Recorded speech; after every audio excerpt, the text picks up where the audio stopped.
study psychology in school. I've always been very interested in mental health, behavioral health.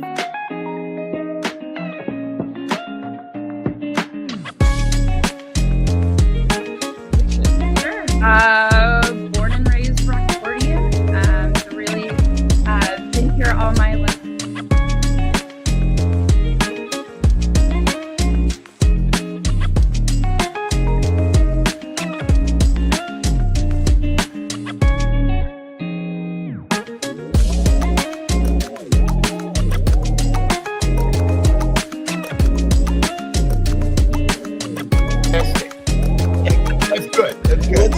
Let's do that.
I got to tell you, Tom, there is a very specific temperature for a toilet seat. If it's hot or if it's cold, it's very uncomfortable for different reasons.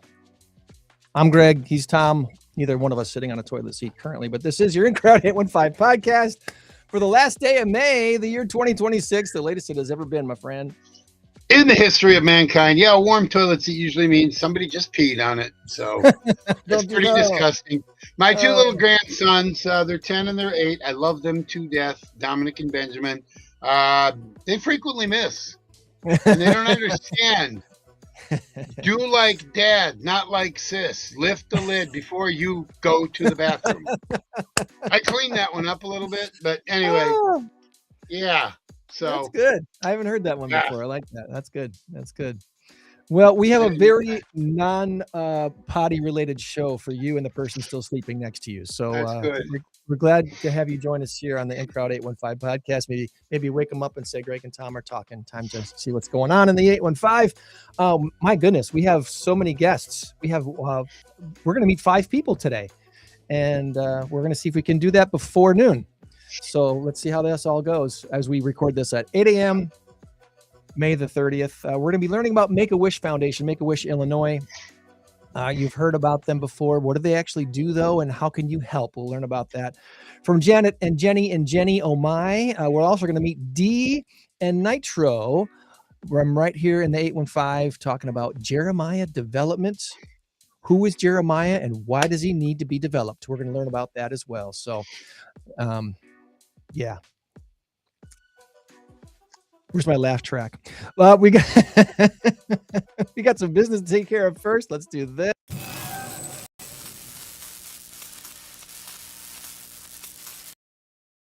Current race to 10. Look at that, neck and neck. It's a score of 8-7 right now. I've had a little bit of a renaissance here, a little bit of a comeback. You're coming back. 2.8 billion is the big number of the week this week. And is the answer Netflix or nerds? Put your guess in the comments and let us know. Maybe tell us a little story about why you think it's that number. Hey, do a Google or an AI search. I don't care. Just throw it out there. See if you can find a story from the last week or so that has the number 2.8 billion associated with it. And maybe you'll win a t-shirt. Maybe you'll win a hat. Maybe you'll win lunch with the goofy hosts of a podcast. It could all happen for you. Dreams do come true.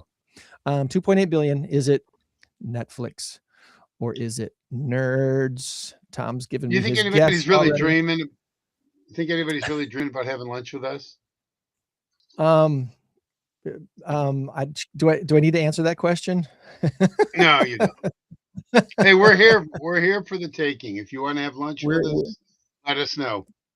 Just bring your wallet. That's all we ask. InCrowd815.com. Check out That's right. Okay. Check out InCrowd815.com. We got some fun new stuff there, including some great merch. Look at us. We're both wearing different t-shirts today. I'm wearing the first edition of the InCrowd815 t-shirt. You're wearing the latest edition. Yeah. And you're wearing my hand-me-down. After it shrunk, I gave it to you. It's still nice and clean and white, though. I'm very happy. It's very, very beautiful. Thanks to Fresh Printz of Loves Park, which, by the way, shout out to start the show today. Fresh Printz of Loves Park did an amazing job hosting our InCrowd815 free networking group event this month. We were there Thursday night. They had some great food from Sassy Mac Boys. Oh my gosh, the cheesy mac and the pulled pork barbecue mac, so good.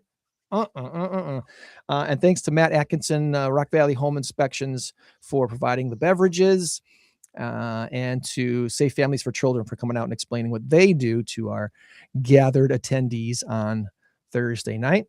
Our next host is Jeremiah Development. That's why they're on the show today. So we're going to talk to them about that and what we can expect from that as well. But our first guests today are joining us from the Make-A-Wish, Illinois, and I'm going to put this great big graphic on the screen as I bring them on the screen. Let's see if we can bring on Janet and Jennie from various locations across the area. And come on, technology, don't fail me now. I think we've got them all on the screen. Good morning, ladies. Good morning. Thank you so much for joining us today. We are going to go like round robin to introduce everybody. So this is going to be really interesting. Okay. This is going to be really fun. Let's start with Janet. Okay. Janet, the Senior Community Engagement Manager for Make-A-Wish, Illinois. And if I push this button here, I can put Janet on the big screen and say, hey, there we go. Good morning. Tell us about Janet Glavin. Are you a native Illinoisan, or did you move here from another state? Where did Janet grow up and go to high school? I am. I was born in Springfield, Illinois, but I only was there till 1, and I grew up in Peoria, Illinois, where I am today. And I had traveled around the country for a number of different things and lived in the West Coast, East Coast. But I've been back here in Illinois for 35 years. Okay. And loving it. We like to make fun of high school mascots. What was your high school mascot? My high school mascot, I was Peoria Central High School, so we are the Lions, the Central Lions. Can we make fun of the Lions, Tom? I don't know if we can make fun of the Lions, Tom. Yeah. I don't know. They're big and mean. I don't want to mess with them. The Lions are scary. Yeah, they're scary enough. So, and then Jennie Schmit is also joining us today. Where are you from, Jennie Schmit? Oh, hold on a second. That's me. That's not you. That's me. That's not you. Give me the button that I need to push. There we go. Go ahead now, Jennie. Where are you from? Hi, good morning. I'm from Loves Park. You're a Loves Park person. Yes. Awesome. Did you grow up here? So I did. I was here till 5th grade. We moved up to Illinois, so the country, and then we migrated to Loves Park. So gotcha. Yeah, we're here. It's a beautiful place to live. Absolutely, right? For sure.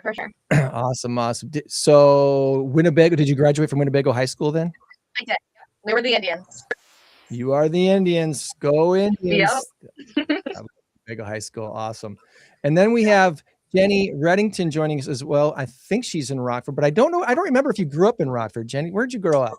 I am born and raised Rockford area. So I live in McChesney Park now. And actually, I didn't realize about this with me and Jennie Schmit that I was a Pecatonica Indian. So 4 years of high school. So. Okay. Some potential rivalry there, some potential collaboration though too, right? Right. There we go. Well, for those who are completely in the dark and don't know what Make-A-Wish Foundation is, Janet, tell us, what do you tell people who have no clue, never heard of Make-A-Wish Foundation before? What do you tell them? Yeah, make a wish. Make a wish. We do one thing. We grant life-changing wishes to children with critical illness in Illinois. And so when children are given a terminal they have some sort of terminal illness that they're dealing with and are looking to have something positive in their lives injected, do you kind of put that into their lives? So this is a really important reason that we're talking today. Yeah. So we grant wishes to children with critical illness. So Okay. it is not only children who are terminally ill, which is super important for your viewers and listeners to understand, and our medical referral sources or parents that are working or have a child with a critical illness. Wishes really are not a nice to have. They can be a game changer for a child with a critical illness in increasing their compliance with treatment protocols or reducing their hospitalizations or length of stay. Plus, just that power of choice that's given to a child with a diagnosis, a critical illness. So a child needs to be eligible for Make-A-Wish between the ages of 2.5 and referred before their 18th birthday, and their diagnosis is critical illness considered progressive, degenerative, or something that has placed their life in jeopardy at the time of referral. So beyond childhood cancers, there can be any other thing that falls within what is called a subspecialty, whether it's congenital heart, certain congenital heart disorders, or neurological disorders, seizure disorders. There's a very large list of eligible conditions that a child can be eligible for, and those are all found. We're going to talk a lot when we refer people who are interested in learning more. If they go to wish.org Illinois, they can look at all of that information on how to refer a child or who is eligible. So there is a specific Illinois website I should be going to, and not just wish.org? Yeah, wish.org Illinois is our homepage, and that has all the latest and greatest of what we're going to talk about today. All right, let me get that up on the screen here and see if there we go. You got it. There we go. All right. So wish.org/Illinois. Let's put that in the chat so it's really easy for people to do a one click and go right to these pages. If you're on Twitch or Rumble, Facebook or YouTube, that should pop up for you automatically. If you're not, that's okay. It'll be in the notes there on Spotify as well. So the impact of wishes is it's really not something you can really calculate it, is it? I mean, when we're dealing with somebody who's going through a challenging situation, and obviously Jennie Schmit's here to talk more about that with her child. It's really hard to put into a spreadsheet what you're doing to help these children live their best life in a challenging situation. Yes, I mean, the things that families tell us when their child has a chance to have a wish is that sometimes it's the first time as a family when they experience the wish, if they're traveling somewhere, or we'll talk about the different kinds of wishes. But a family, I remember, said it was the first time we all kind of, since the diagnosis, we had a chance to exhale and come together and be a family again around something joyful and playful, which is the experience that is so important for children, but all of us as humans to have. We hear that over and over again, how the wish really gave them it was something bright at a dark and difficult time. And that power of creativity, if we think of it for ourselves, when you're really looking forward to something, what that does to the human spirit is really, really powerful. Jennie Schmit, who's, I guess, briefly tell us a little bit about your story and your son's wish experience. Absolutely. So my son was diagnosed with Burkitt's, which is a cancer. He had a stage 3 cancer in his abdomen. So it was definitely taken off guard. He was 11 years old when he was diagnosed. As soon as we ended up with his first round of chemo, the very next day, where it was placed and stuff. So we were totally caught off guard. It wasn't anything that we were prepared for. He went in with something that was what I would have thought unrelated to a cancer diagnosis, and then about a week later, and probably a million scans later, we ended up finding that he ended up with he had a mass growing in his abdomen, was causing his issues that he was going through. So that led up to Make-A-Wish, and the hospital caseworker. She was the one that presented to us that we had the opportunity. We filled out a form, and they had sent off the information to Make-A-Wish. Make-A-Wish reached out to us, and gave us a lot of information. Like Janet said, there's you don't really know what Make-A-Wish can offer you. Is the terminal is the only illness and the only diagnosis. But clearly there's a lot more. And even from her today, I learned even more. I didn't know there was so many other the reasons. I obviously focused on the cancer for my child, so that was a huge topic that we talked about. It was amazing. We had volunteers reach out to us from they gave us lots of different ideas for wishes. My son, he's a very reserved child. He doesn't like spend money. I tell him all the time he's gonna be my first millionaire because this child is attention over here. But so it took us a little bit to really get him out of the shell of kind of what do you want to do and what do you want. So he had 2 wishes. The first one didn't come true. However, Jennie did make it right, and he wanted to meet somebody famous, and that wasn't able to happen. However, she brought him a huge cutout of the person that was famous. I mean, that lit up his world. He was super excited. And he talked about it for even months, still sitting in his room. So, so that was the first. And then the second was a cure. So something that I would have never thought Make-A-Wish would be able to do for us. I always thought just trips and things like that. So as we talked to the volunteers and we had lots of conversations, there was a lot of it wasn't just limited to a trip. It was there was a lot of different things, and he ended up going with a camper. So we ended up with a camper. His wish, a camper with a toilet. That was it. He could sleep on the ground if he wanted to, but a camper with a toilet. So back to that toilet. We were camping leading up to the cancer diagnosis. We always went camping, and we were first season of 10, and we moved on to a pop-up, but the pop-up didn't have a toilet. So he ended up getting his wish. We have now a camper with a toilet. And we do a lot of things. We, as a family, we've traveled around a lot of different campgrounds.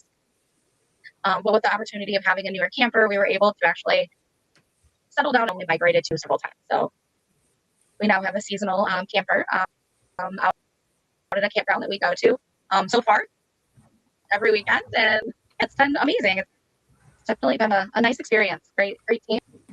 And, one folk can feel amazing throughout his whole time. So that's awesome. So he's how is he doing today? I guess you got to ask that. How's he doing today? He's doing good. He's now 13, so he went through several rounds of chemo. That first 4 or 6 months, something like that. And he ended up going into complete. So he is cancer free, still is today. He'll have lots of checkups throughout his life, obviously, being the fact that he had cancer at such a young age. But now he's just a stinky teenage boy at this point. So, yeah. Welcome to middle school, kid. High school. There you go. Well, that's good to hear. Well, so Jennie Redington, as a part of as being a WISHMAKER and doing what you did in this situation, kind of want to tell your side of the story. How did this work out in your end of the end things of being involved with Make-A-Wish? Sure.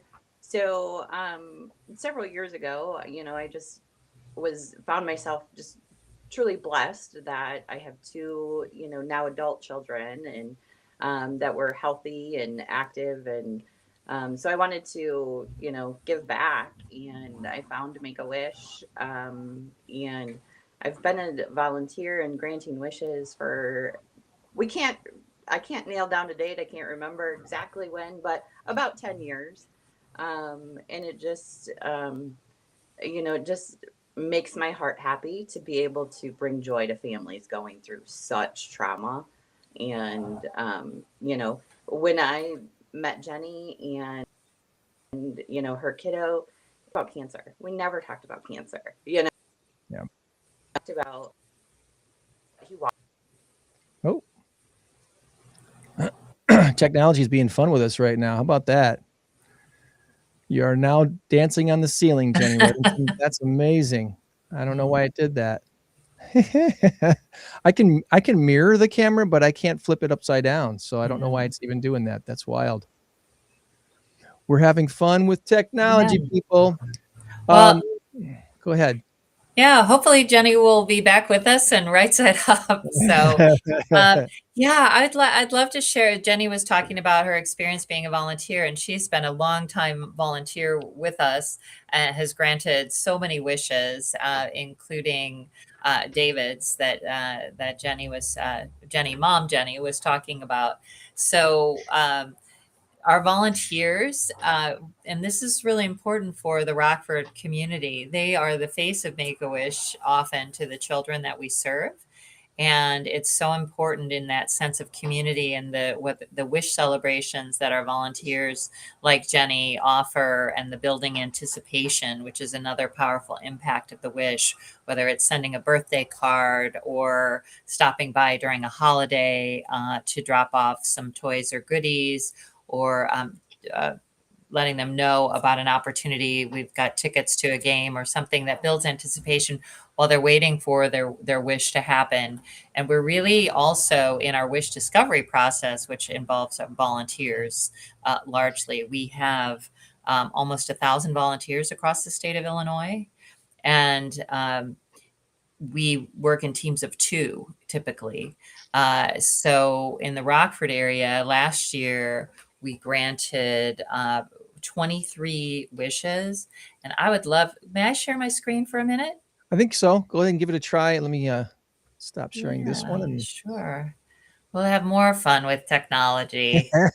Let's push it to the max. Let's push it to the max. Let's try all of the bells and whistles that, yeah, for sure. So there we go. You're seeing it? Yeah, it's coming up now. There we go. Okay, yeah. And I will get rid of this. Yeah. So last year in the Rockford area, and you can see how this is kind of the region, the counties listed there: Stevenson, Winnebago, Boone, Ogle, Lee, Joe Davies, and Carroll. That's kind of how we have grouped as the extended. And I know that's way extended over to the Galena area. But this is kind of an area where we have our local volunteers helping and supporting granting wishes, both discovery and also wish celebrations. And so last year in the Rockford area, we granted 23 wishes. The year before we granted 24. So that's about, we're granting about that many wishes. We have 16 wishes that we've granted just so far this fiscal year. We're going to be granting 5 wishes in the next 6 months, and we have 6 active area wishes at different stages in the journey. So this is so important to kind of look at the picture across the state, because right now in Rockford, we actually, in order to meet that demand, we need 12 more wish celebration volunteers like Jennie. Right now, we don't have enough volunteers in the Rockford area, which means that sometimes we're having to grant them without a volunteer being present, and it really changes the experience. So that's one thing we're really looking for. Your viewers or listeners, if they know someone that would like to be a wish celebration volunteer, we could really use their help. And I'm happy to share anything about becoming a volunteer. I think I'm not sure if we can hear you or not, Jennie, but I think you're back on. I don't know if you're Jennie Redington. Can you hear me? Yep, there you are. The audio's good. The video's not good, but the audio's good, so we can still hear you there. So how long have you been doing wish granting now, Jennie? About 10 years. About 10 years. Okay. And so I bet you got some stories you could tell without obviously naming any names. What initially prompted you to become a wish maker? Yeah, so I am blessed, very blessed to have 2 very healthy, now adult children. So when they were in high school, when my youngest started high school, I just wanted to kind of honor that. And, obviously I knew there was other families that weren't as blessed. So I wanted to be able to help them in any way I could. And bringing them joy through a wish was a perfect way, I thought, for me to do that. So. I know probably whenever we ask people to volunteer, one of the first questions that comes up is, what kind of a time commitment are we looking at here? I mean, I definitely want to help, but I have a life. So what else, what kind of a time commitment are people being asked to put into being a wish granter? Yeah, I can speak to that too. And I know Janet can, but it's a nice thing where, if I'm having a busy month, I don't have to do, anything at that time. But when time opens up for me, I select a new wish. I say, hey, I want to meet a new family. I want to, help bring that joy. And when I do that, like the screen shows, 1 to 2 hours a month, really. It's communicating with the family, trying to bring someone like David out of his shell. That kind of thing. And then just working with the Make-A-Wish staff, working with local people, local connections to see, kind of gifts or boosts that they can bring to a wish. And just trying to, help engage the family and make them, just give them joy, give them little things to think about the wish along the way. So, and it's fun too, right? And it's not just the wish itself, it's the follow-up as well, right? What happens afterwards. Right. It's, once a Make-A-Wish family, they're always a Make-A-Wish family. They're part of the family. So, yeah. Nice. Well, if someone wants to help Janet, but the time is not their treasure right now, they can't really commit time to something like this. Donations obviously can go a long ways as well. What kind of needs are out there for as far as like monetary donations that can help Make-A-Wish? Yeah, thank you. And that's the other piece in addition to volunteering, which if people are interested in volunteering, as Jenny said, you can go to our website. There's a self-start orientation that you can do yourself. And you can learn more about what it means to be a volunteer. But if you're wanting to help, all of our wishes are made possible purely through individual, business, or community donations through events. And we have a school program that they can learn leadership skills and get involved in raising funds, which ties directly back to sometimes a child in their school has had a wish. And so if they can really feel that impact. We have some wonderful ways to get involved, whether someone does an annual event or you just like beer or wine. We have volunteers or community groups around the state that have a wine for wishes, a walk for wishes, a golf for wishes. You can put for wishes after almost anything that someone likes to do. And we really would invite the Rockford community. We have some corporate partners that we work with from time to time. Often those relationships come about. Someone like Jenny will know someone at a business and say, I'm really involved. This is important to me. Or they'll know a wish family that's part of our alumni program. That can be the starter, but we're really looking for anyone in the Rockford community that would like to either give individually, sponsor an event, have their company get involved. We've had companies also experience the direct impact through this. We have a card making opportunity where we send personal cards to kids that are waiting in their wish journey.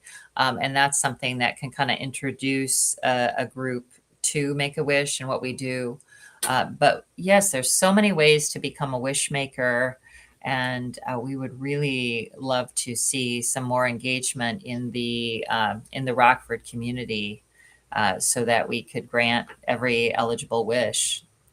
Nice. And who wouldn't want to be a wish maker? I mean, come on. That's awesome. Yeah. It's fun. Sign up to be a Wishmaker. Well, wish.org/Illinois. Again, we got the link there in the chat, so you can see exactly. Go right directly to the website. Before we transition and go into some trivia with Tom here, is there anything that we did not ask you about today that you wanted to make sure that we promote before we let you go? Yes, I mean, I think that there's so many different ways to become a wishmaker. I think if anyone listening today, what we've covered is understanding the eligibility, that it's not just for terminally ill children, it's for children with critical illness. And parents or family members that are close with, familiar with the child's condition can refer, or their medical team can refer. So we want to make sure we're not missing any eligible children. It's purely based on eligibility. It's not based on income or other factors. And the timing of the referral is really important as well.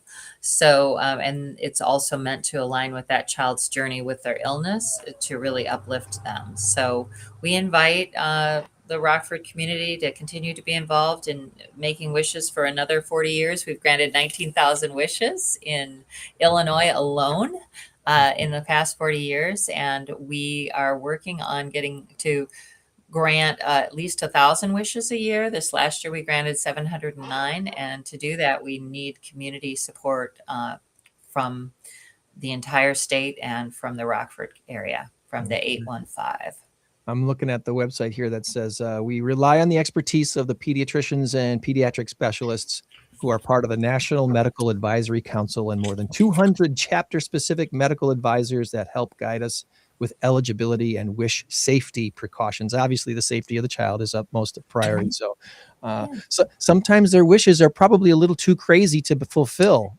Well, you know, I'm glad that you asked if there's anything else we wanted to share and what children wish for. There is such a variety of wishes. And, you know, people ask me, like, what's the most unusual wish or crazy wish? And I like to say we had a child that wanted to go to Mars and meet an alien. There we go. And so we worked with, and Make-A-Wish and volunteers worked with an air hanger, and they created a pretend rocket and a virtual reality experience, and put a little spacesuit for the child. And they had an experience of flying to Mars in the rocket with the virtual reality and meeting an alien. So, you know, it's the power of the imagination. Right. That's right. Is key. And then the community coming together in such creative ways to make things happen. So that's the power of a wish. That's how it's done. That's how it's done. Nicely done. Well, really appreciate you jumping on with us today to fill us in on what Make-A-Wish is and what it isn't, and how people can help out by volunteering or donating. Again, wish.org/Illinois. The link is in the chat right there. So go ahead and take advantage of that and learn more about Make-A-Wish Illinois. And let's see if this works today, Tom. I think it will. I got something new for you. Here we go. It's time for Tom's Trivia Challenge on the In Crowd 815 podcast. Good luck.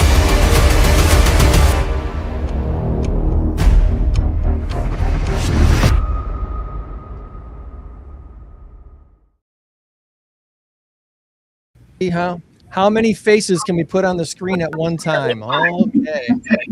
And,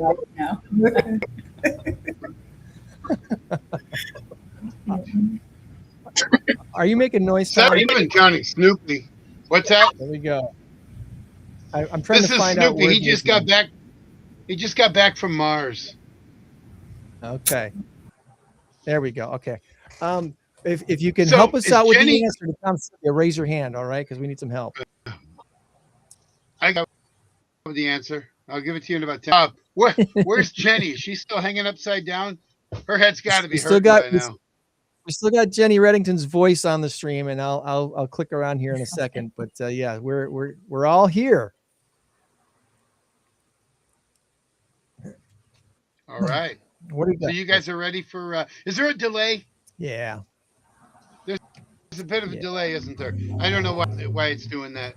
It's when we have a number of guests. That's when it happens most. It doesn't happen when just you and I are talking. But anyway, we're pushing the limits of technology. All right, you guys ready? Yeah, we are. We are. Maybe if I hang upside down, we can.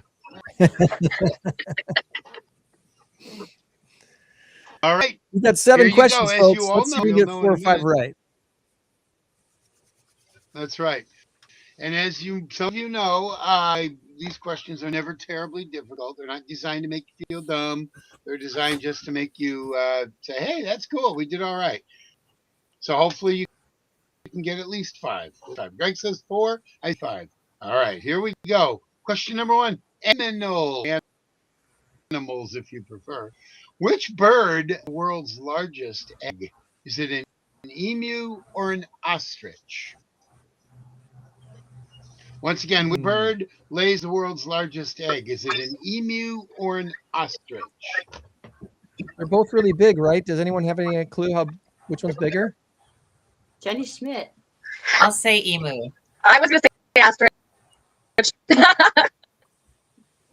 Well, you can fight that one out amongst yourselves. I say emu. I'm saying they're both really big, but I don't know which one's bigger. They're both really large. No guess. All right, we need a tiebreaker here. Oh, hold on. Let me click on the microphone for D and Nitro over there. What was your guess? Ostrich. I said an ostrich. All right. All right. Well, the O's have it. We're going ostrich, and you would be correct. The ostrich has bigger eggs than the emu. Yeah. All right. Yep. One for one. Here we go. Yep. All right. So I don't know if we have any Lord of the Rings fans. My daughter got mad at me. I told her I'd watch Lord of the Rings. Sleep within 10 minutes. She was so mad. She was like, "Take your 13-year-old daughter, man." It lasts until she's 17. Anyway, literature. In the novel, The Lord of the Rings, the rings were given to the dwarf lords. Was it 3 or was it 7? 7. Once again, We're all okay. feeling All 7, right. Tom. Well, I'm not even going to go any further. Yep. 7 is the What's correct 7? answer. Very good. Very good. It was 7. Yep. Very good. Very good. All right, here we go. Movies. We're going back a few years. Audrey Hepburn, one of my favorite actresses of all time, portrayed character Isa Doolittle in what 1964 movie? Was it Dr. Doolittle or My Fair Lady? My Fair Lady. I was gonna say Fair Lady. that one had trick question written all over it. Yeah, it did. Don't fall for the trick question. Yes, it did. Nicely done. All right, here we go. Question number 4. In regard to business, what does LLC stand for? Once again, in regard Limited to business, what liability. does Liability LLC? Corporation. Wow, you guys Dee's are smart got this one. morning. There's your 4. I did. There's Right your away. 4. She didn't let her finish. I know the guests ahead of time, and sometimes I will gear questions towards the guests, and I did not do that today. It just happened to work out that way. So that's good. All right. 4. Woo! Actually, I thought this one was probably one of the ones. Could get tripped up on it. What Hollywood actor became the governor of California in 1967. Once again, That was Ronald what Hollywood Reagan. actor became the governor of California in 1967? John Travolta. Any other guess? That was before Arnold. That was before Arnold Ronald Reagan. Schwarzenegger. John Travolta. Yes, it was before Arnold. It was Ronald Reagan. Ronald Reagan. Yeah. Mister, I paid for that microphone. All right. Uh-huh. All right, number 6. That's right. What is the capital of Louisiana? Once again, It's not what New is the Orleans, right? It's the capital other, of it's the other one. Louisiana. Is it I Shreveport? don't know. You tell me. Is it Shreveport or Baton Rouge? That's what I was going to say, Shreveport. Shreveport or Baton Rouge? Baton Rouge. I think it's Baton Rouge. I was thinking Baton Rouge too, but I have no idea. It is, in fact, Jenny the Redington? Red Baton. Oh, Baton Rouge. I remember the episode. All right. I remember the episode of the Brady Bunch. Cindy Brady had won something, and she was going to be on TV on a game show. And the question was, "What is the capital of Baton Rouge?" And Cindy Brady is looking into the camera like this. She's just freaked out. She can't answer anything. You know this, Cindy? It's Baton Rouge. That's when I learned it was Baton Rouge. All right, go. You are 6-0. The golden sombrero, or whatever we call it. The Pressure's final on. local trivia question. And this one should be on. The TV show Kate The Golden and Sock Allie Monkey. ran from 1904 to the Golden Sock Monkey. There you go. Ran from 1984 to 1989. And Jane Curtin and Susan St. James, Rockford. Susan St. James. Susan St. James.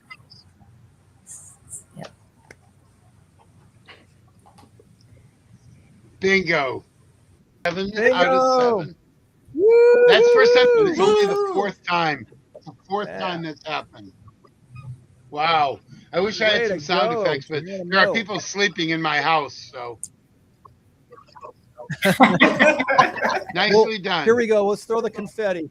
There you go. Nice. Confetti. Confetti for all of There your you desks go. and microphones. Oh, you always all get it over all. you. You always get it all over my computer. Sorry, Snoopy. All right. Well, Janet and Jenny, thank you so much for joining us today, and thank you for helping us score awesome points on the trivia this week. Thank you. Want to keep up with your events here, and we'll look forward to having you back on again in the future. All right. Thanks so much. All right, have a great Okay. rest of the weekend. Bye.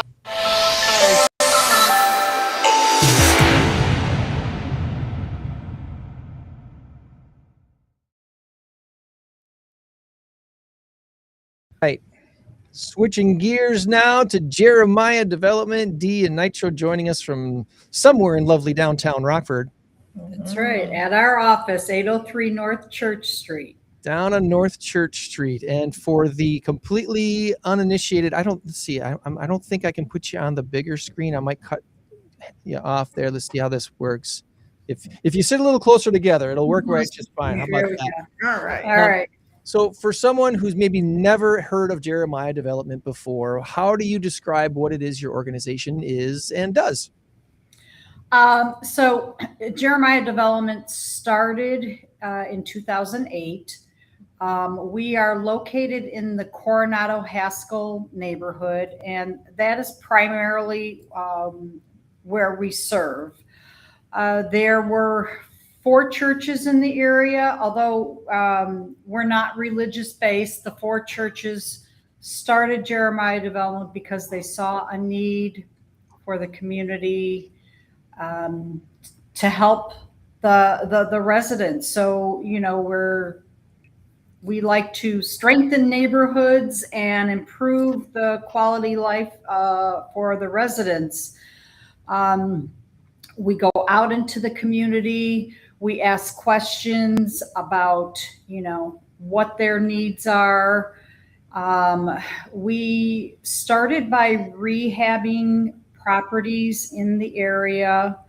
And we actually gave a couple properties away. We rehabbed them and had some very deserving people that were gifted those homes. And then we kind of changed direction and just started holding, we concentrate on health and wellness for the community, and we are a connector. So we connect people to different organizations, give them the connection to the resources that can help them in whatever they need. And one of the the things in this area, especially in the west side of Rockford, is we are a food desert. That's right. That's the challenge. And, It's a big challenge right now. Yeah. So we're in our 16th year of having a community garden. Okay. It is one of the only handicap accessible gardens in there. We have 32 raised beds, and it's literally hundreds and hundreds of pounds of food that is given away. Anybody, whether you live in the neighborhood or not, is welcome to take from the garden. They technically they call it a pilfering garden because you you pilfer from it. But you know, we have a garden committee that plants it, that takes care of it throughout the summer, and puts it to bed in the fall. So, and we've had a couple organizations that have contacted us to say, okay, how did you do that? You know, give us the scoop on it. So it's nice that there are other gardens that are, you know, going to be planted around the Rockford area, and you know, based on our garden. So the other big thing that Jeremiah Development does is we host an annual health and wellness event. It's called Love Rockford. This is our 9th year, I think, in doing it. And this is the person who heads it. It's all about her. So Nitro, talk about Love Rockford. Yes, thank you. And Love Rockford, I've been in Jeremiah since 2021, and that's when I took on Love Rockford. It's the second Saturday of every July, and there's going to be plenty of vendors. We're going to have like 25 vendors there so far, still in counting. They're going to be food, giveaways. We're going to have free haircuts. We're going to have all different types of resources. We're going to have blood pressure check, glucose checks. We also going to have like live music where people can get down at Nitro style, you know, bring that energy. Here, we serve like over 150 attendees in the community down here, and we had a good time. We gave out wagons, collapsible wagons. We gave them out, and it was really, really nice. People was up and down the street that had their wagons, and it was just a nice sight to see. I enjoyed doing Love Rockford. Love Rockford has really, really made me feel really good because I love to see the smiles on the people's faces, you know, just having a good time, just knowing that, you know, we have that open arm and we care about Coronado Haskell, like, you know, their family, and we want people to feel belong. So with this event, we have so many resources that will help build better families. So I love it. I'll continue on to do it forever and ever and ever. But yeah, I just love it. And it's coming up here, so there's still room for vendors to plug in and be a part? Sure, yes it is. And then the event is July the 11th, and the time is going to be from 10 to 1. And so July the 11th is going to be at 803 North Church Street, and it's going to be like a block party. So we're going to have the whole street blocked off, Fisher Street from Church Street to Main Street. So, you know, let's bring it on, and, you know, let's have some fun.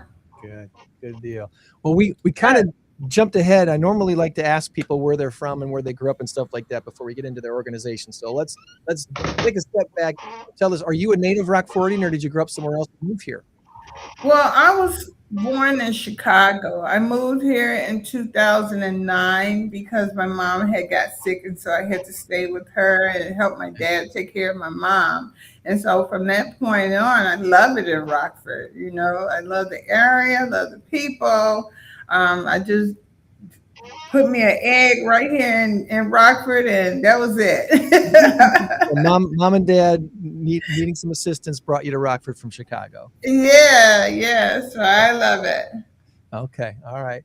And then Dee, remind us again, are you a native Rockfordian, or did you move here from somewhere else?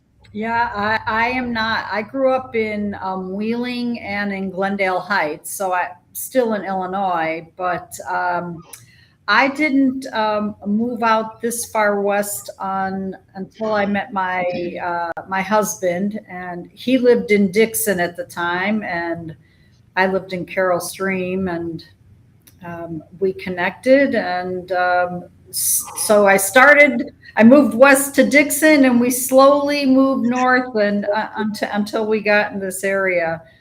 And I really love living out here. I had some out of town family that came to visit over the weekend, and they were just.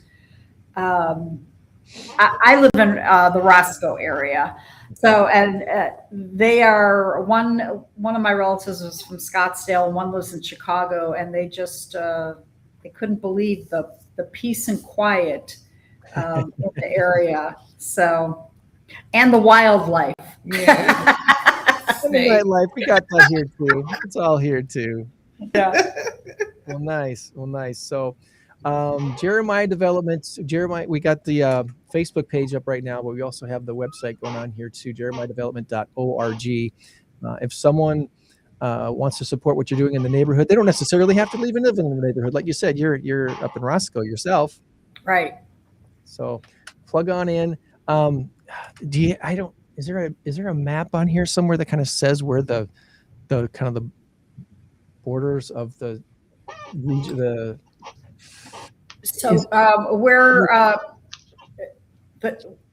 since we concentrate mainly on the Coronado Haskell neighborhood, we're Whitman on the north, State Street on the south, the river on the east, and Kilbourne on the west. That's the Coronado Haskell area that we mainly serve. And within that are now the four churches, two of the churches combined. It was Second Congregational and First Presbyterian. So they're now Second First Church, Emmanuel Episcopal, and Court Street Methodist Church. So those are the founding members. And we, we have a great board. When we hold events, all of our board members roll up their sleeves, and they help with the different events that we have throughout the year. It's not only Love Rockford. We usually do a couple events in the fall and winter, and have meals for the people in the area. Especially around Thanksgiving and Christmas, and make sure that they got enough to eat and that they can bring things home. As Nitro said last year for Love Rockford, we gave away the collapsible wagons, and I can tell you, driving around the neighborhood, running errands and stuff, and you see people walking with those, utilizing those wagons, and because we have a lot of homeless in this area, there's a lot of low income residents. So, it just feels good to be able to see that what we're doing is impacting them in a positive way. Yeah. I'm on your programming page here, the different things you've done here, the movies in the park and game days, the libraries that you got around the neighborhoods. So we at our location, we have a computer center for any of the residents or anybody actually to come in and use the computer. A lot of them will schedule doctor's appointments or check their medical records, check their emails, pay bills. things like that. If they don't have internet at home, they're welcome to come and use the computers here. I think we have 6 computers. We have a small library that we have for there's a lot of children's books in there, but there are books for adults as well. And it's you take the book, you don't have to return it. It's we get people that donate books to us all the time. So we have that. We also have sharing with in our space. We have Carpenter's Place here, a small satellite office, and Blackhawk NeighborWorks region, or Blackhawk region NeighborWorks. They're a HUD counseling agency, and we are their Illinois location. So there's housing counseling here in our building. I am a certified HUD counselor myself, but they also have a HUD counselor here on staff.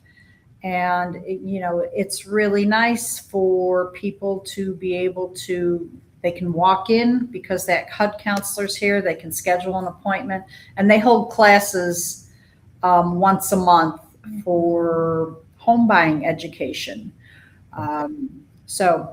We have our hands in a few different pots, but we're looking to see what the people want and what's needed. And actually today is my last day as executive director, and Nitro is our interim executive director. So she has been our community outreach specialist and has done a fantastic job. And the direction that Jeremiah is going, she is the person to lead us. So I'm excited that she's going to be taking over. I am too. It's sad though that Dee is leaving us, but I know she's here every day, all the time. She's my right hand girl. So, and I will still be on the executive board of Jeremiah. I've been part of Jeremiah. I think it's going on 11 years now. So, and I lived in the neighborhood for 4 years. And saw what the necessity was, and that's why I joined Jeremiah Development to begin with. Nice. Well, you got a good thing going there. I know you want to keep it going. Being rooted there in the neighborhood. I always I try to ask AI for some 3 good questions to ask guests every week. And this week I asked AI for questions to ask for Jeremiah Development leaders. And I think we might have answered these already, but let's see how we did. All right, 3 high impact questions for the directors of Jeremiah Development. The first one says, Jeremiah Development has a beautiful focus on one specific historic footprint, the Coronado Haskell neighborhood. When you're hyper-focused on a targeted area, you see the direct human impact of your work every single day. Can you share a story of a specific resident or a family or a property where you've watched a true upgrade, a true improvement or neighborhood transformation happen right from the ground up? Well, obviously, if you don't want to name names, you don't need to do that. But is there a specific thing that's happened maybe recently that you're like, this is why we exist? It wasn't recent, but I'm going to go back to when Jeremiah Development had started and we were rehabbing the homes. And I got to know the person who was gifted the home.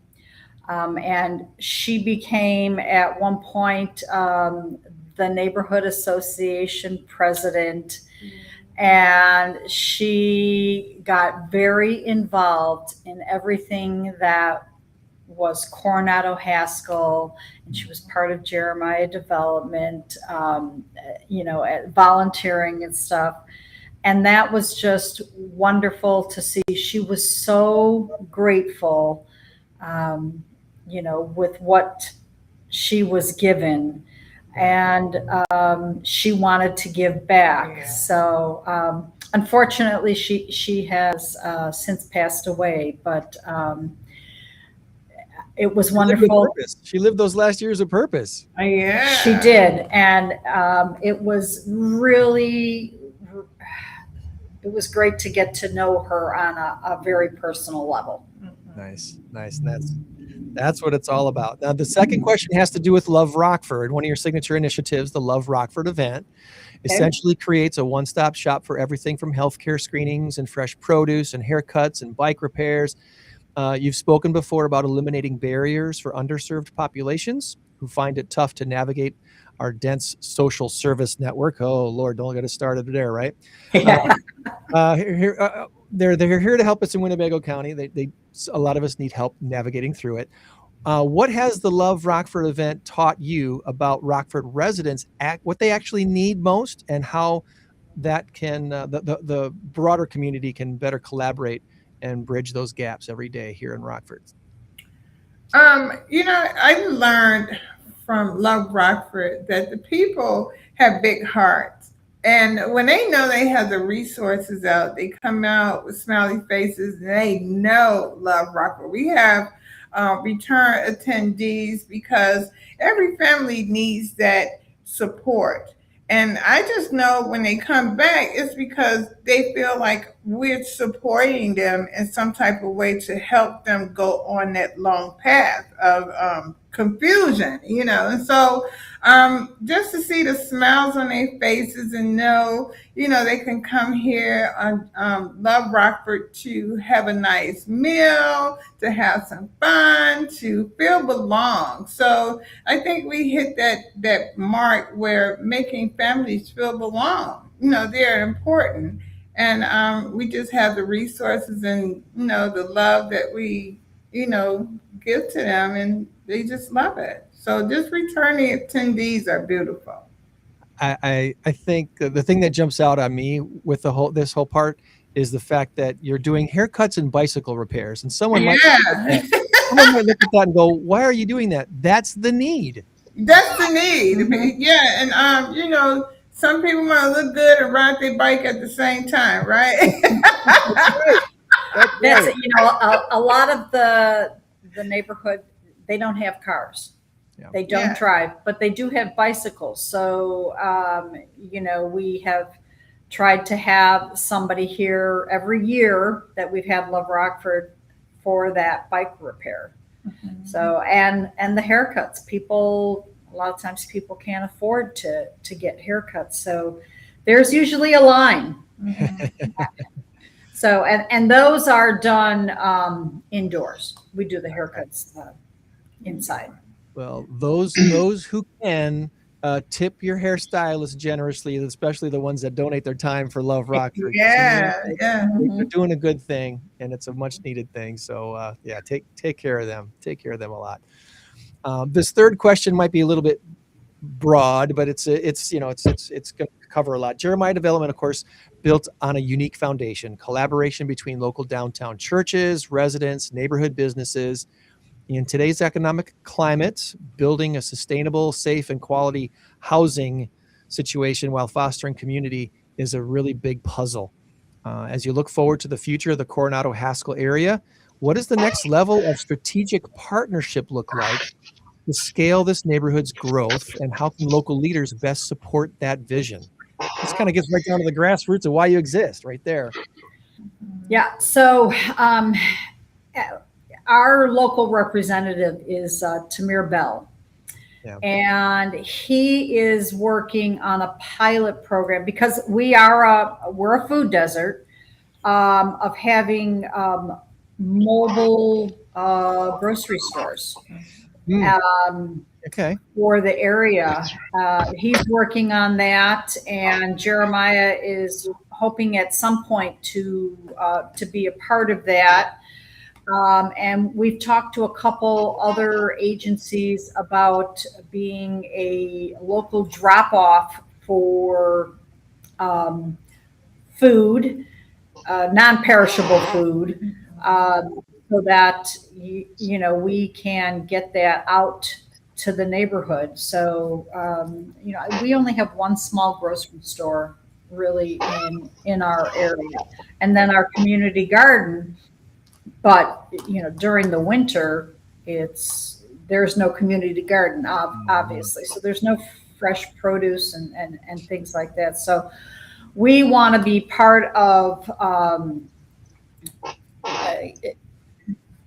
not expanding, but decreasing the food desert in this area. And another thing that Jeremiah has done in the past is there are some blighted properties. So we've had teams of volunteers go through cleanup properties, get rid of garbage, make sure that everybody's got outdoor lighting so that you know, the neighborhood is lit up and it's so that you feel safe to walk through it. And so we are hoping to get out in the neighborhood. Again, Love Rockford actually helps us in finding out what the neighborhood needs at this point. And then we take it from there. Awesome.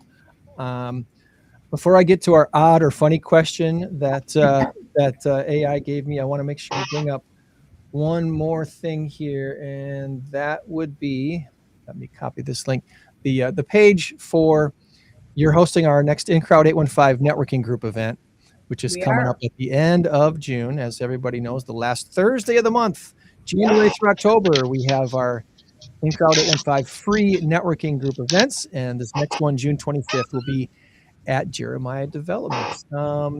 Without giving maybe too much away, what can you tell us about our event coming up in June that we'll want to get people to want to come out and meet you and see what's going on? Well, we're very excited that we're going to be hosting, because we have only been in this location. It's over a year, and our location is a beautiful Victorian home that was turned into office space.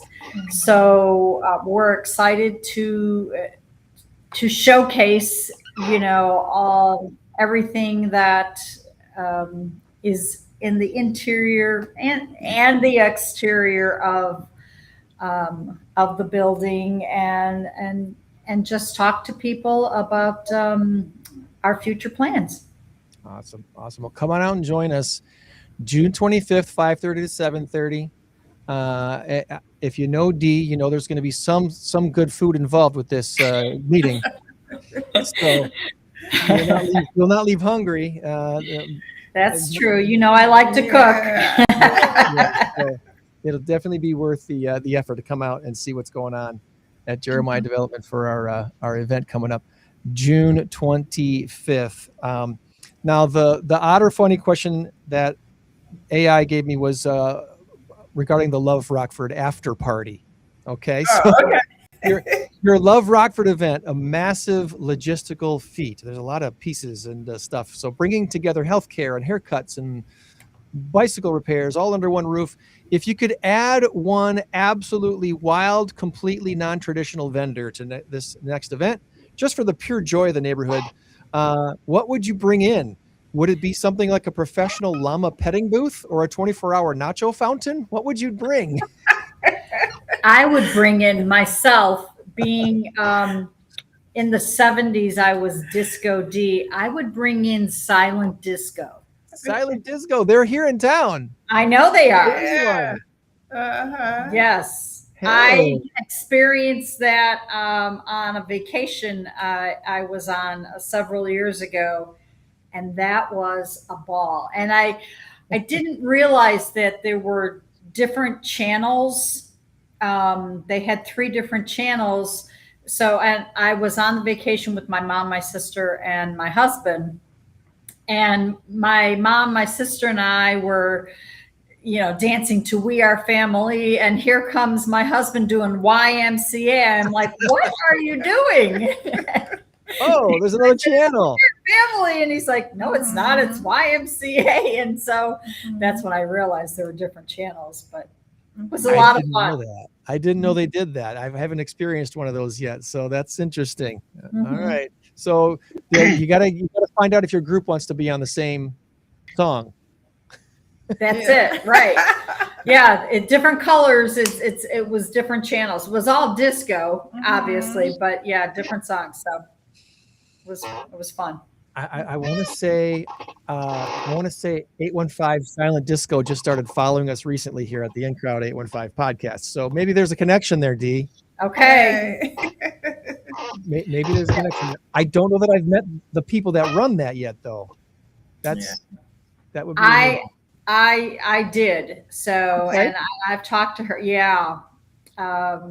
So I had thought that would be a really great fundraising event. Well, in case people are wondering if we're just talking goofiness here, there it is. There's their Facebook page. It is a real thing. 815 Silent Disco. Yep. And I've seen these. I've never participated in one yet. They basically give you headphones. So instead of blaring speakers all over the place and making lots of noise, you're just listening on your headphones. And that's why they call it a silent disco. It's only happening for you. You know what's really funny? You watch people doing silent disco, and they're dancing, and you look at it like, what in the world? If you don't know what they're doing, it is hilarious. Yes. Yeah. That's when you find out if you're on the same channel or not, I guess. If someone's doing YMCA and you're not listening to YMCA. Something's going on there. Family doesn't work that way. That's right. Yeah.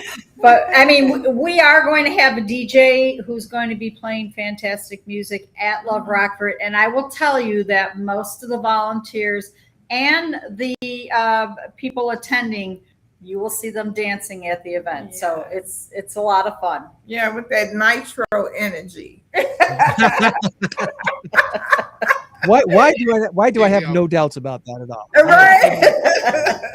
No doubts about it at all. Well, is there anything we did not ask you about today that you wanted to make sure we put out there before we let you go about your weekend? No, I don't think so. I mean, we really appreciate you having us on, and that, you know, we were able to talk about our big event because it's near and dear to us. So Love Rockford, July 11th, here at our location at 803 North Church Street. If you want to be a vendor, I think most recently that I recall, maybe even more since then, but at one of our networking events, I believe you connected with Marshmallows Hope, and they were going to try to get a table out there for Marshmallows Hope. So there's all the different opportunities for people to get out there and be a part of the neighborhood. So come on out and be a part. All right. So I have a quick question. Another one. Disco D, I love that nickname. Nitro, you're not getting out of here without your nickname. That's my real name. My nickname is Nikki. Yes.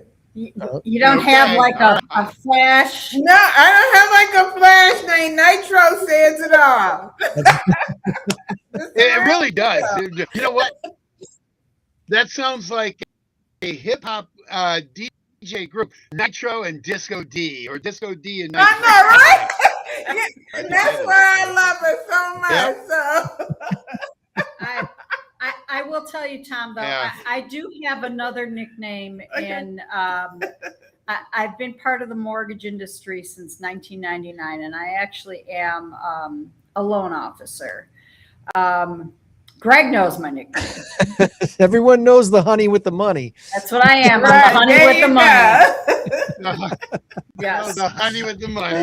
Wow. That's right.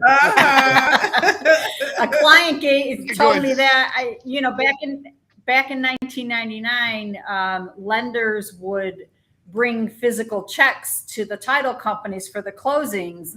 And I walked in with the check, and the closer was like, "Oh, thank God you're here with the money." And my client looked at me and said, "You're the honey with the money." And I said, "I am using that," and I have been using it ever since. Yep. Yeah. So that's my tagline. And she's still making people smile today with that, knowing they got their loan cleared. All right, so check this out. Disco D, the honey with the money. That has got 70s written all over it. That's It sure does. That's for sure. That gives Shaft. That gives Shaft a And run. I got for this bell one. bottoms. You know, they're back in style, so That's right. I have quite a few pairs of bell bottoms. Bring back the bell bottoms. I'm a fan. That's fine by me. Yeah. Awesome, awesome. Well, we wish you the best with your events. I hope you have a great turnout, and let's all pray, Lord, help us have a great weather day, please. I know. Oh yes, because we had to yeah. reschedule last year. So Yeah. But if it does rain, we do have a rain date. A rain date will be in August the 15th. So hopefully we won't need that. Don't say that date. Don't say Don't that. curse. Okay, I'm not good. July 11th. July 11th. There you go. July 11th is going to be a great day. 1 week after the 4th of July fun stuff in Rockford, you're going to be back downtown Rockford again to help out Jeremiah Development and Love Rockford event. So you ladies have a wonderful rest of your weekend. We'll hope to see you out there at the big event. And of course, we'll see you at the In Crowd 815 event at the end of June.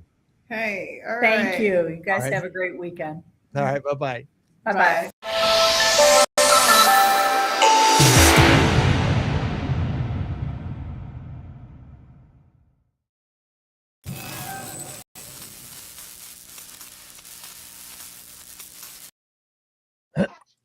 All right. That was awesome. Back to our big number of the week this week, which Snoopy says, I know the answer. 2.8 billion is the big number. And is the answer something to do with Netflix or nerds? You sent me your guess, and I have to look here real quick to see who gets the point. Okay, let's take that off. So there we go. Do you know who the Ferro Group is?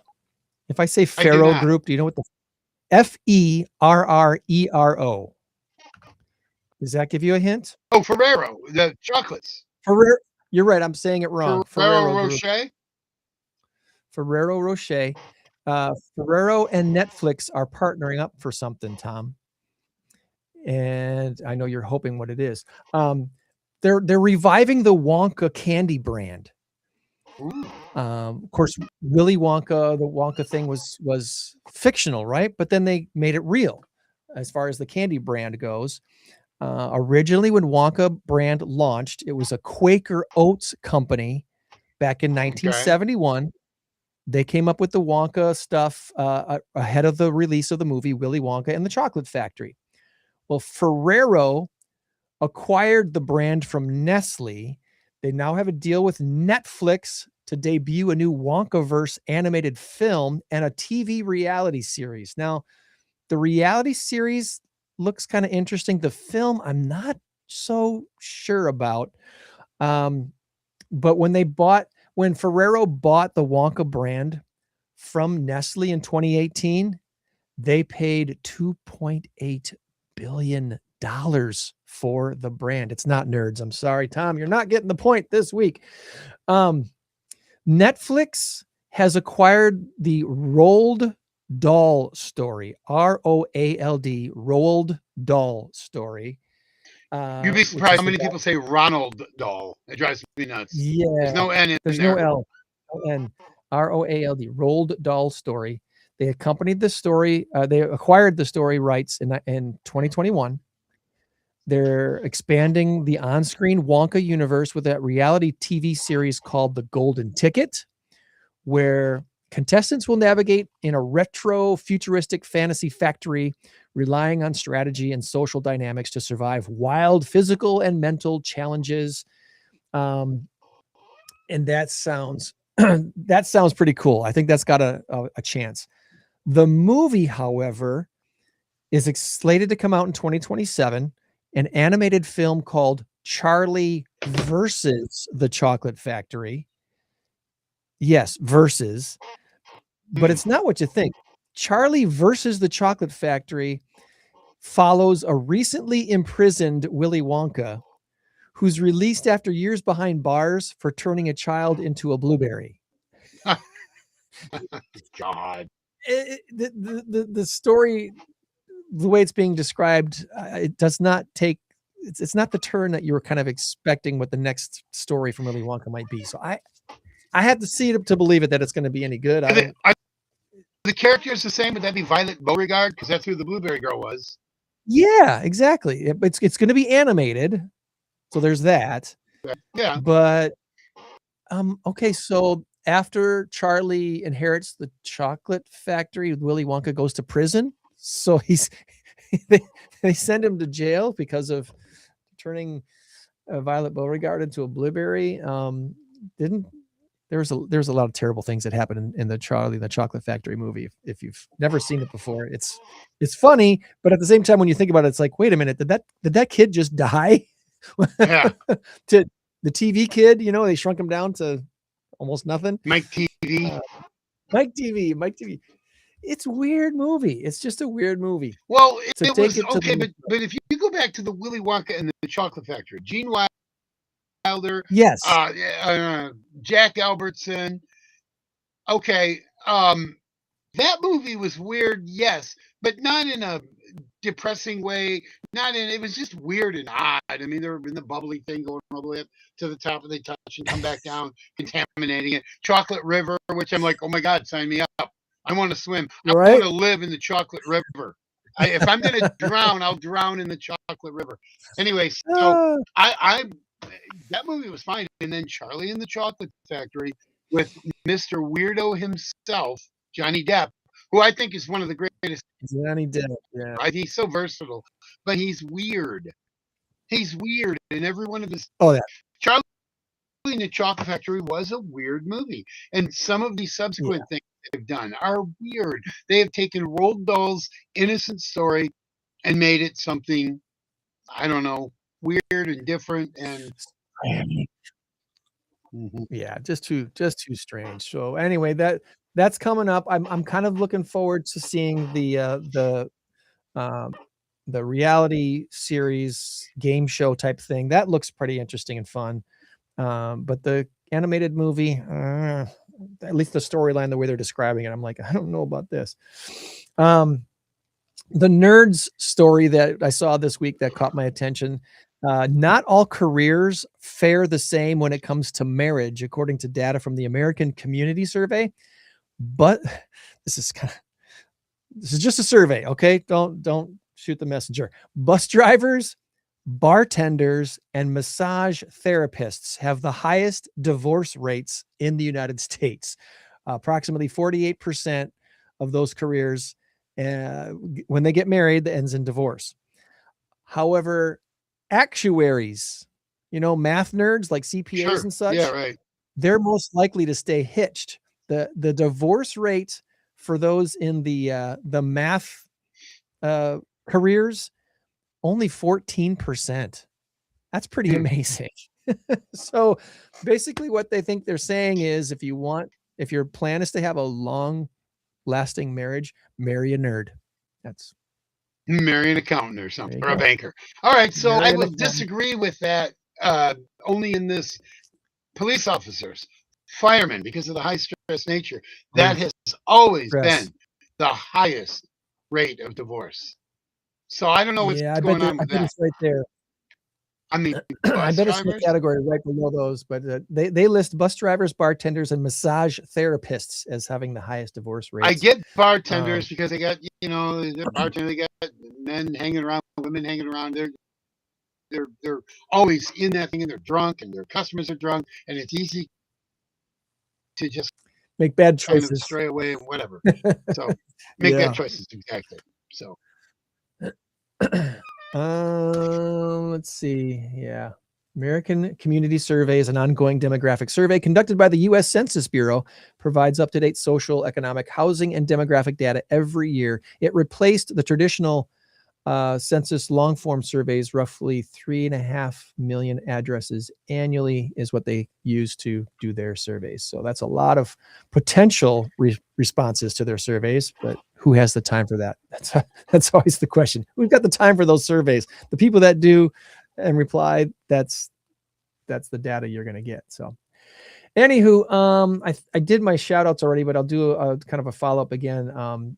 want to give shout out to our local AmSpirit networking groups that meet. I got to visit 2 of the 3 or 4 main ones here in the Northern Illinois area this past Thursday. We have the Rockford Premier Networkers chapter of AmSpirit Business Connections. They meet every Thursday morning at 9:30 at the Veterans Memorial Hall. And kudos to Veterans Memorial Hall for giving them free space to meet every week and do what they do. And then the AmSpirit Partners in Success, they meet at the Machine Shed every Thursday for lunch. And they also have a really great group there. They were formerly a BNI group before they switched over to the AmSpirit platform there. So if you're looking to connect and network, these groups, these AmSpirit groups, they are specific as far as for myself as a realtor. If those groups already have a realtor in the group, I can't join because they only have one realtor person in that category in their group. Tell them you're a trivia guy. That's how they. Oh, that's right. They always ask me if I will join as a podcast, and I'm like, nah, I'll visit you as the podcast. I'll have you on the show but yeah, that's economically, it doesn't make sense for me to do that. So the referrals I would get from them wouldn't turn into dollars. Is basically what that boils down to, I guess. So anyway, these are great groups to belong to. You could be a podcaster who does realty stuff. there's always a backdoor workaround there. Both of those groups that I visited already have really great realtors in them. So I'm like, hey, I like doing business with them. Keep giving them referrals because, I like doing business with them. They do great jobs.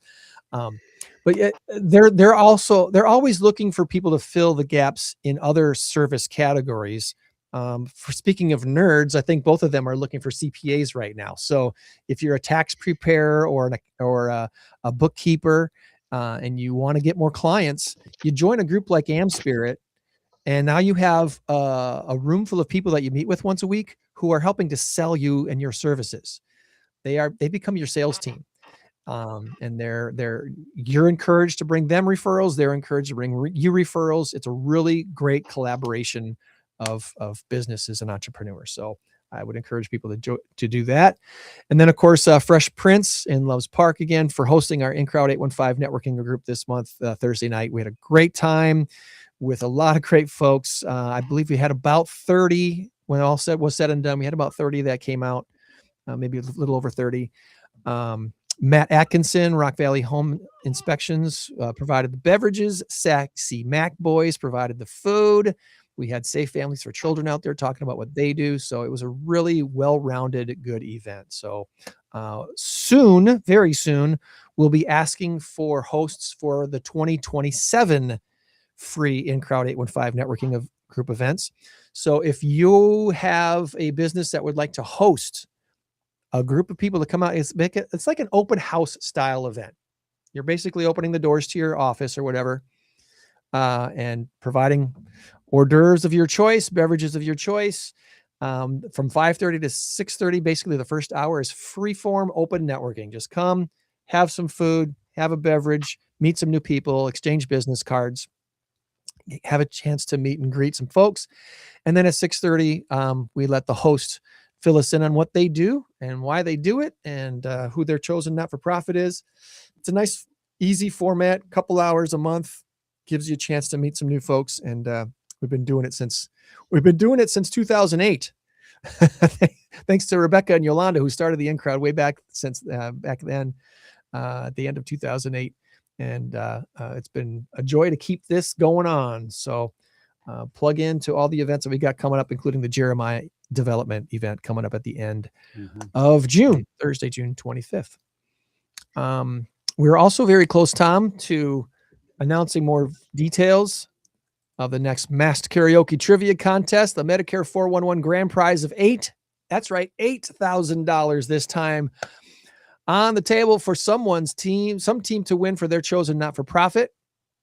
We'll be looking for 12 teams to fill spots again at Tabala on October 1st. And we'll get more details coming here in the next couple of weeks and get those press releases out. So very excited about doing the Masked Karaoke Trivia Contest once again and giving away more money. You know, at the end of the October 1st event, Tom, when we tally up the dollars given out to not-for-profits, we'll have given away over $30,000 to local not-for-profits with this contest so far. So that's pretty cool. That is really awesome. That's pretty cool. It is really awesome. Next week, we're going to visit with the Knights of Columbus Council 470 and the STATELINE Youth for Christ as well. So those are our two guests next week here on the podcast. And when we do this show next week, it'll be June. Wow. You know, every year we say the same thing. Where did the summer go? This is what irritates me so much about the summer. Not irritates me, but I mean, you break it down into 4 weeks in June, 4 weeks in July, 4 weeks in August. You can't count May because school's ending. You can't really go on vacation, this and that. So you have 12 weeks. Well, 4th of July takes care of one of those weeks. Birthdays will undoubtedly take care of another weekend. And then, so you're already eliminating 2, probably 3 or 4. You've got about 10 weeks of real good time to make hay. Okay, and then if you take somebody vacation, say this is the longest summer you can possibly have because Memorial Day fell on the earliest it could possibly be, and this year's Labor Day falls on the latest it could possibly be. Yeah. So 106 days of summer this year. Nice. Okay, nice way to put a positive spin on what I was talking about. But yeah, you're right. You are correct. It's but it breaks it down to like 9 to 10 weeks, and it just doesn't. And then a week goes by, and then another week goes by, and then another week goes by. And now, you know, before I blink, we'll be back here doing this again next week. And like you said, it'll be June. It's like, where did May go? What happened?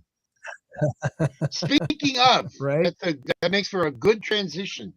We got our golf outing coming up on, I believe it's June 8th. It's that Monday. And I know you're still on board. Matt and I, my son and I are still on board.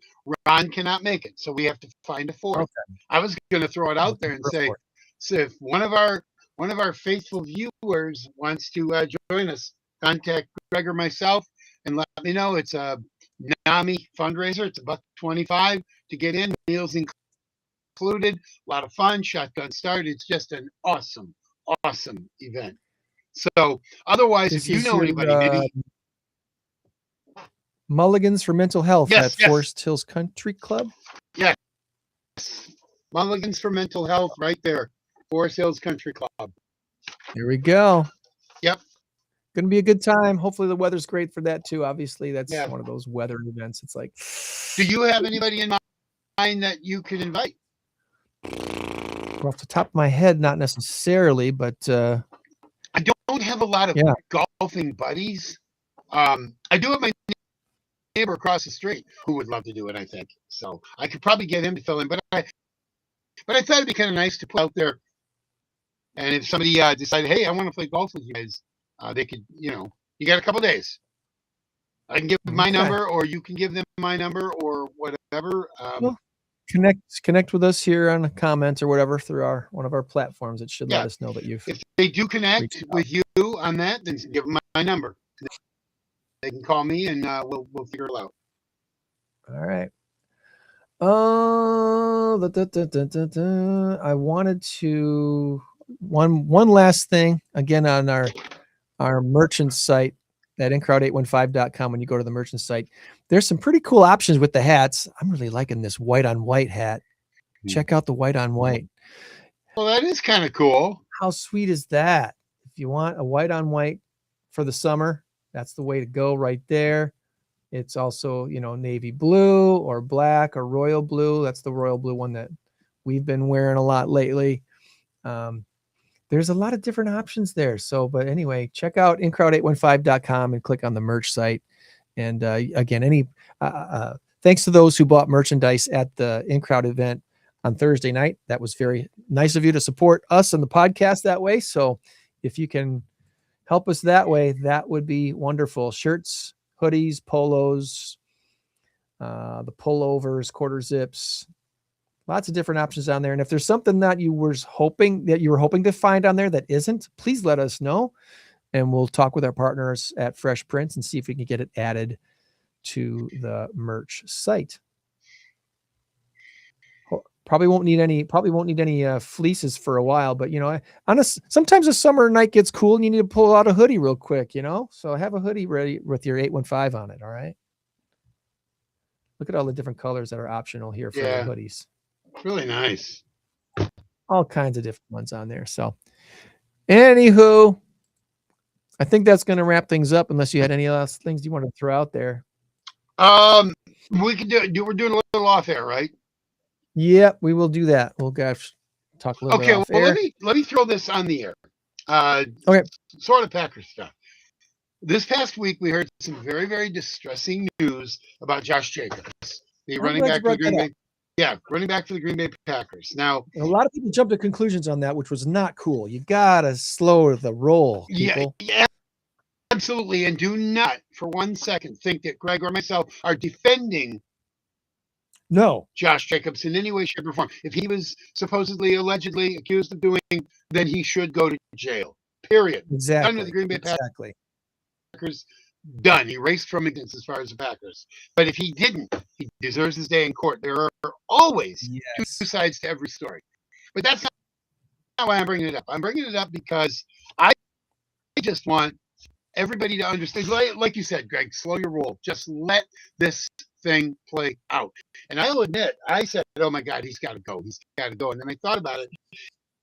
And I was watching the podcast that I love to watch, Peter Bukowski, Locked on Packers. Our very own Jake Westendorf has been on Locked on Packers many, many times. Known Jake for many, many years. He's a good guy. He's been on Locked on Packers. He's on the Packers Squad Show. It's something I watch on a regular basis. And that's how I get all my Packer information. But they were talking. They said they couldn't prove anything. And that doesn't mean, they couldn't prove that OG killed his wife. But we know he did. Okay. So that doesn't really hold water for me. But if you can't prove anything, then you can't charge him with anything. And I'm not saying, oh my God, please let him be innocent. Please let him. I don't care. One way or the other. No. Because if truth come out. He's guilty of anything. I want the truth to come out. That's what I want. And I don't care if he goes to prison for 10 years. I don't want to see it because I don't want anybody to go to prison. I don't want anybody to do anything bad. I just want justice. I want the truth to come out. I go back to the Mike Tyson thing, and please understand, I will never, ever defend abusing a woman, raping a woman, anything like that. I would never, ever defend something like that. But I truly believe there were two sides to the Mike Tyson thing, and I just think that Mike Tyson wasn't really bright enough to really defend himself. He went up to he was in a limo yelling up to the 10th floor, 11th floor for Desiree Washington, and she came down, got in his limo, and they took off. I'm not saying she was looking for it. I'm sure she was not. And he had no right, if he did do anything, if he, molested her or whatever. I think it was probably consensual, and then she probably got a money payday because she did win a civil suit on that, I believe. So anyway, that's all I'm saying. Be careful. Don't jump to conclusions. Don't rush to judgment. And again, there was that whole movement a few years ago, the whole believe all women thing, and it's like, hold on a second. It's the Me Too movement or something like that. Let's be honest here. We've all known somebody who we can't believe. We've all known somebody who's embellishing stories all the time, or it's a drama queen or drama king. Goes both ways. It does.